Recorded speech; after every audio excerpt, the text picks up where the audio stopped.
নমস্কার বন্ধুরা, ভালো আছেন? আমিও খুব ভালো আছি। আশা করি আপনারা সবাই খুবই ভালোই আছেন। আজকে আমি পালং শাক দিয়ে মুগের ডাল রান্না করব খুব সুন্দর করে। আর তার সাথে থাকছে বেগুন ভাজা। ডালের সাথে একটা ভাজা থাকলে না পুরো ভাতই খাওয়া হয়ে যায়। তো এখানে আমি শাকটা খুব সুন্দর করে বেছে নেব। আর পালং শাকটা একদম কচি আর খুব সুন্দর নিয়ে এসছে বাজার দিয়ে। এত নরম, আর এই পালং শাকগুলো না খেতেও খুব ভালো লাগে। তো পালং শাকগুলোকে আমি খুব সুন্দর করে ছোটো ছোটো করে কেটে নিলাম। পালং শাকগুলো আমার সমস্ত কাটা হয়ে গেছে।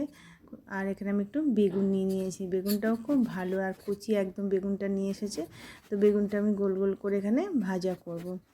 সুন্দর করে আমি বেগুনগুলোকে কেটে নিলাম। সমস্ত সব কিছু আমার কাটা হয়ে গেছে।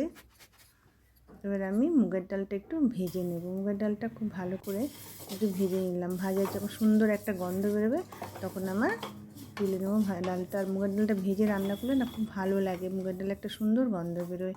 এবার ডালটা আমি ভালো করে ধুয়ে নিয়েছি। ধুয়ে নিয়ে আর এখানে আমি সিদ্ধ করতে দিয়ে দিলাম। অনেকটা সিদ্ধ হয়ে গেলে তারপর আমি এখানে পালং শাকটা দিয়ে দেবো। আর অনেকটা সিদ্ধ হয়ে এসছে দেখুন বন্ধুরা। এর মধ্যে আমি এবার পালং শাকগুলো দিয়ে দেবো। পালং শাকগুলো দিয়ে আমি, পালং শাক তো তাড়াতাড়ি সিদ্ধ হয়ে যায় না, 2-3 মিনিট আর একটু সিদ্ধ করে নেব। পালং শাক একদম তাড়াতাড়ি সিদ্ধ হয়ে যায়, বেশিক্ষণ টাইম লাগে না।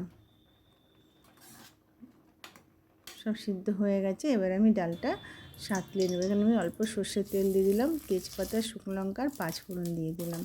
আর ডালের মধ্যে আমি একটুখানি আদা পেস্ট দেবো, শুধু আদা। ডালটা নিরামিষ হচ্ছে, যারা নিরামিষ খেতে ভালোবাসে তাদের জন্য কিন্তু খুব ভালো। এরকম একটা ডাল করলেই অনেক আদা দিয়ে দিলাম, অল্প একটু জল দিয়ে দিলাম, নুন হলুদ দিয়ে দেবো, আর একটু ভাজা মশলা দিয়ে দেবো। একটু কাঁচা লঙ্কা দিয়ে দিলাম, 1 চামচ ভাজা মশলা দিয়ে দিলাম, আর অল্প একটু কাশ্মীরি লঙ্কার গুঁড়ো দিলাম কালারের জন্য, দেখতে ভালো লাগবে।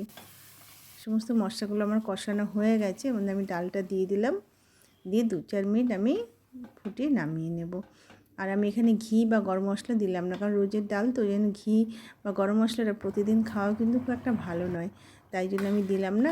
আপনারা চাইলে একটু ঘি গরম মশলা দিয়ে দেবেন, আরও সুন্দর হবে। এর মধ্যে অল্প চিনি দিয়ে দিলাম আর অল্প একটু কড়াইশুঁটি দিয়ে দিলাম। খুব সুন্দর কচি কচি কড়াইশুঁটি বাজারে পাওয়া যাচ্ছে, নিয়ে আসলাম, তো সেটা দিলাম। আর খুব সুন্দর আমাদের ডালটা তৈরি হয়ে গেছে। এই ডালটা দিয়ে কিন্তু পুরো ভাত খাওয়া হয়ে যাবে। তার সাথে যদি আমার একটা বেগুন ভাজা থাকে, তো বেগুনের মধ্যে আমি নুন হলুদ আর লঙ্কারগুলো খুব সুন্দর করে মাখিয়ে নিলাম। এবার আমি বেগুনটা ভেজে নেব।